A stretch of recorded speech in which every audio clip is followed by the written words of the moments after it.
Hello and welcome to Do It Yourself channel.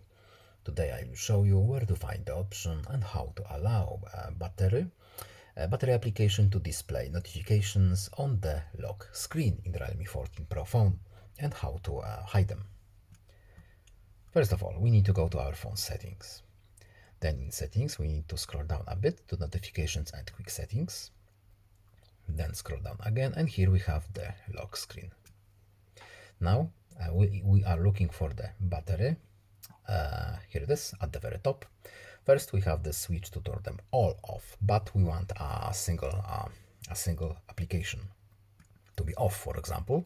Now battery won't be able to display any notifications on the lock screen, and now it can again. Pretty simple, and that's all. I hope this video is helpful to you. Please leave a like and subscribe. Have a nice day, and see you in the next video. Goodbye.